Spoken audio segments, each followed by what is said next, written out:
Thanks, David. I thought I had an experience of dual processing theory with my son this weekend. So we're driving, it was actually to school, and he said to me, he's not allowed to use his iPad during the week. So he says, but using my iPad and using the TV and watching TV is the same thing. And I was like, and he says, but why can't I just use my iPad? And I was like, actually, that's a good question. Maybe you should just stop watching TV as well.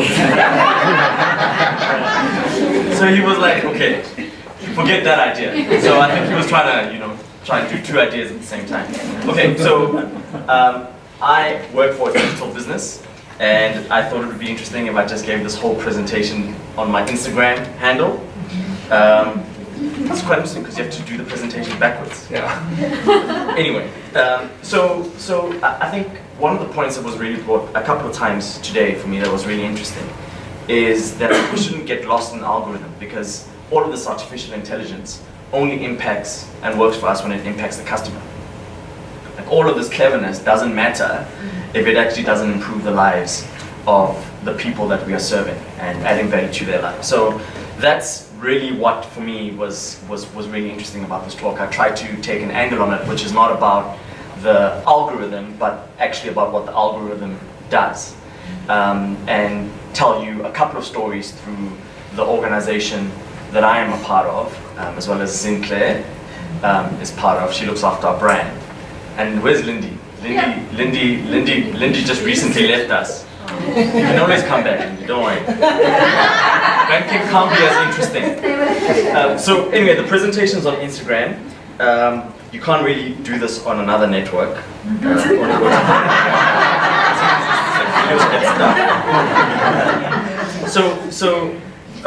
Why did I make the leap? I mean, for me, really, I think technology is going to make all of us make leaps into really uncomfortable places. And apparently, growth only happens at the edge of your comfort zone.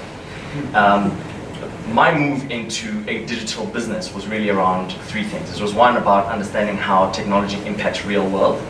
The second piece was around how to make sure that you are leveraging and how to use and scale those technologies to impact people's lives. So understanding those two things. And the last piece, in particular in the company that I work for right now, is understanding Africa. I just don't believe that you can be a fully rounded marketer without understanding this continent, because really, over the next 20 years, that's where the growth is going to come from. So it's a great place to position yourself. I've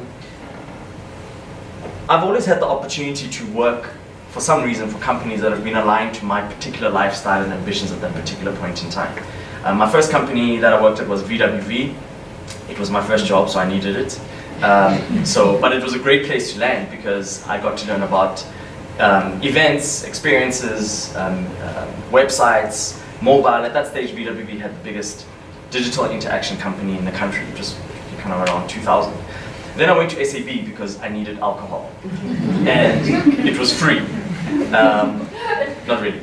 I worked at SAB at a time where it was, in my view, it was a time when we were really doing some really bold and experimental stuff. We ran a program called Castle Loud. If some of you might remember it. It was a TV show that took over the space that used to be Studio Mix, show your age.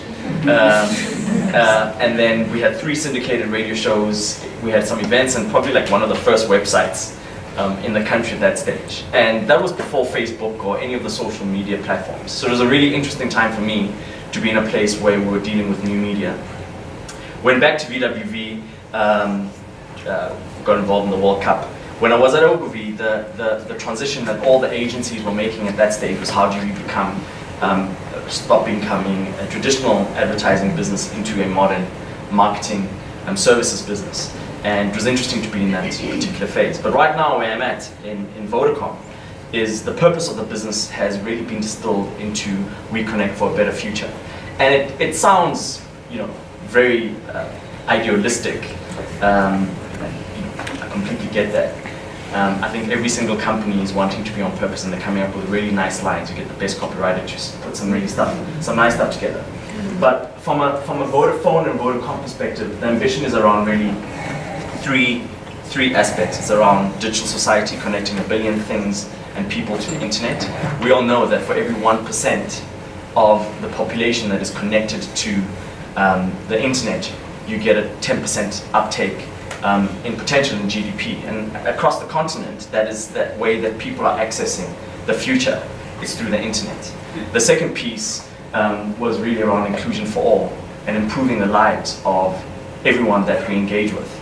And also, there's a program I'll take you through a bit later, but you've all heard about programs like M-Pesa that are being run through Safaricom, our operations in Tanzania, the DRC, in Mozambique, that are really providing financial inclusion in a scale that is really impossible to do if you're trying to build a bricks and mortar business. And the last piece is about having the environmental impact. I used to have my own printer in my old business, right?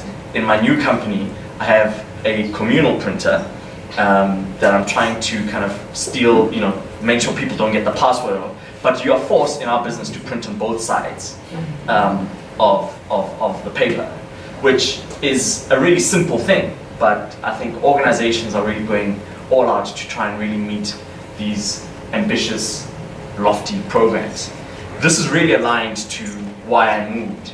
And this is why I'm really enjoying what I'm doing right now. And I'm going to show you some examples of how we are able to really manifest this vision in the work that we do. Finally, for me, I think if you condense all of it, it's about democratizing access.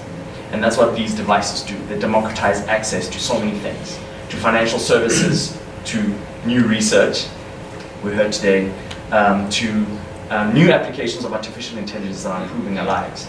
But it's also access to education for the people that are always on Instagram, access to just understanding what style can look like and what people are doing. So it's such a fundamental human ambition that it drives a lot of the things that we do in our organization. So very quickly, I'm just going to take you through some of the examples. Vodacom Financial Services, we are the only telco with a financial services license, which gives us an ability to do some really innovative stuff in the customer space. We've recently launched in beta a payment wallet called VodaPay that you will soon be able to, through your cell phone, be able to pay for electricity, municipal services, as well as airtime and so on. We have a product called Airtime Advance, where we are able to advance airtime to people that don't currently have the money. And in January alone, that particular application had 600 million interactions and transactions, just in January. Now, these denominations are 2 Rand, 5 Rand, 7 Rand. The highest denomination is 20 bucks of airtime that you can be advanced. The artificial intelligence that we are using in our business allows us to be able to track who's going to be good on their 2, 3, 4, 5, or 20 Rand. Our bad debt ratio is 2.3%. So you kind of take 2.3% of 600 million transactions, and that is all powered by the artificial intelligence engine that sits behind that. Interestingly, you will only see when you interface with this machine the offers that the machine thinks you qualify for. So you're not going to all of a sudden, if your first time using it, just go straight to 25 bucks. It learns your behavior and your pattern. And that's how it builds. So, I mean, that is just really, for me, a real practical application of artificial intelligence in the financial services world. We have a recommendation engine called Just For You, which in just the prepaid space, so the people that don't have contracts, 12 million people had 300 million transactions in January. And what the engine does is that it essentially, you go in and you look for data or whatever, data or voice, whatever packages you want to buy. And it'll tell you the best value that you can get at that particular point in time. I think we could do a much better job at getting it out there and making it kind of the key primary USSD interaction and app interaction that you get through. Because this is what is really going to drive our value perception. We are perceived as being an expensive provider. In many instances, we are a premium provider. But this engine is able to recommend often offers and prices to you that you won't be able to get anywhere else. It was launched about five and a half years ago already. Vodacom is the leading market in the Vodafone network, the Vodafone organization that is using this particular engine. And we're beginning to roll it out across other countries as we speak. So some really nice work. I mean, you probably find that Lindy launched this thing when she was there. The next app that I want to show you, I want to show you a bit of a promo and then show you kind of 2 spots that we did for a video application or video on demand service called Video Play. Turn up the volume. Download Video Play today and get Black Panther on us. Only on SA's best network. Get the latest. Okay, so you got the idea. Big on the spot. Only pay for the things you really want.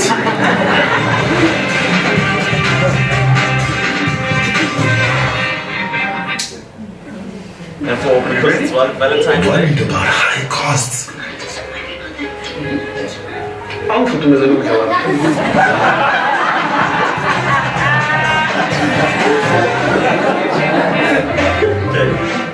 so you get that right.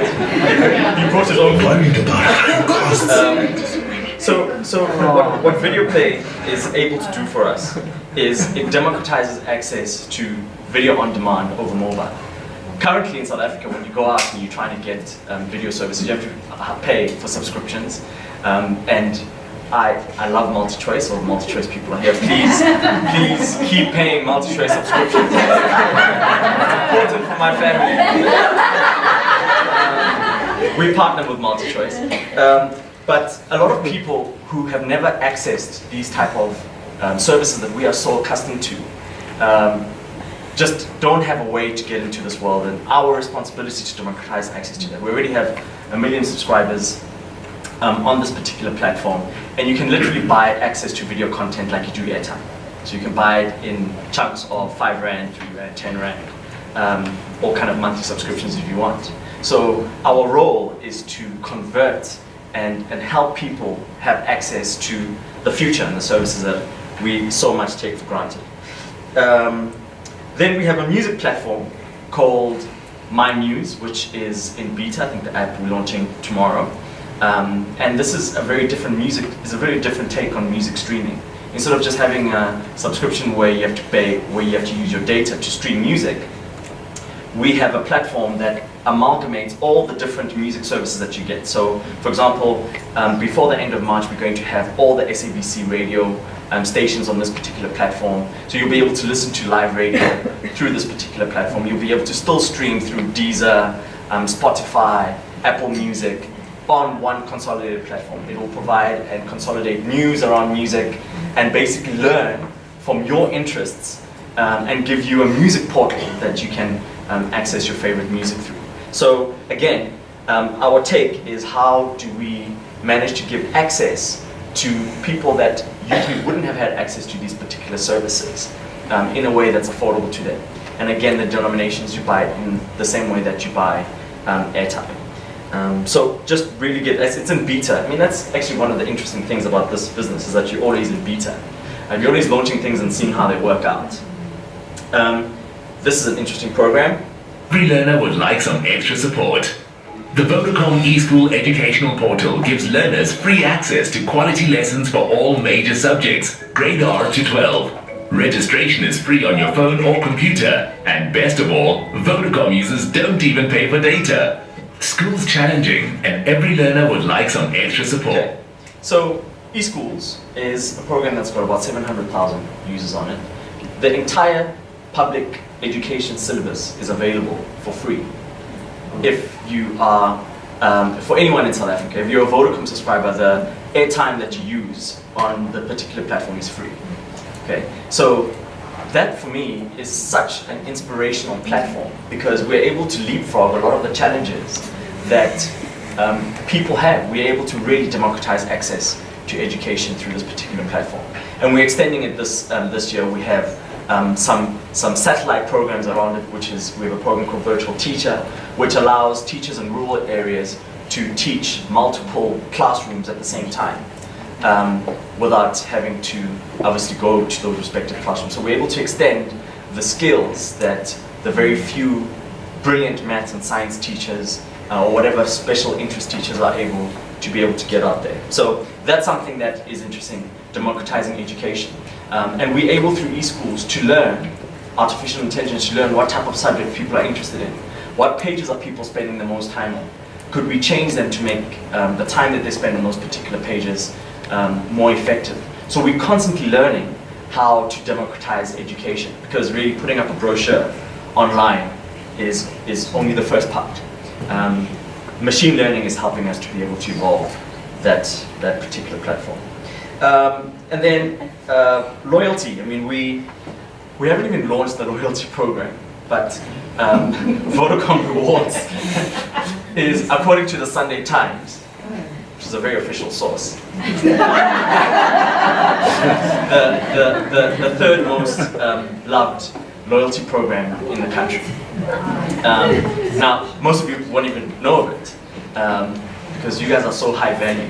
But we have a program, rewards in Vodacom, especially for prepaid, called Talking Points, which rewards you for buying data and using up data with different devices, and gives you tokens to buy different applications, or different mobile-related assets that you might want to get. So it's very popular because people basically get rewarded for just using their phones. The potential of our loyalty program is massive. I mean, in my view, it's probably the single biggest opportunity we have as a brand. Because if you think about it, we probably have more customers. I mean, maybe ESCOM and the municipality have more customers, but so many people are using their mobile devices, and I mean, I'm speaking generally about the whole telco industry. We have such an amazing ability to learn about the needs, the behaviors, and the interests of people on a daily basis. We can use that information to leverage that scale and provide products and services that are going to add value to their lives. So I'm hoping that we go from number 3 to number 2 this year after the launch, and then maybe one day we'll go a little further. And then really just the last 2 slides. For me, I think more than ever, change is happening at a much faster pace than ever before. I mean, my boss, George Mendes, says that he got into telco 15 years ago for 3 reasons: for the scale, the complexity, and the pace. And this is the one industry where I feel, and I tell my team all the time, you guys are in multiple industries at the same time. You're in financial services, you're in entertainment, you're in mobile, you are in lending, you're in funeral cover, you're in legal advice, you are in education, you're in so many different spaces at the same time. And the scale of it is just incredible, but the pace at which things happen in this business is really second to none. So the need for our systems to learn and adapt is something that is actually quite central to the way that the organization runs. It is not a side department that's doing something, it's in everything that we do. More than ever, it's not going to be the big that eat the small, it's going to be the fast that eat the slow. Your size actually really doesn't matter. We can collapse at any point in time if we stop really realizing that the currency of the future is speed. And that was me.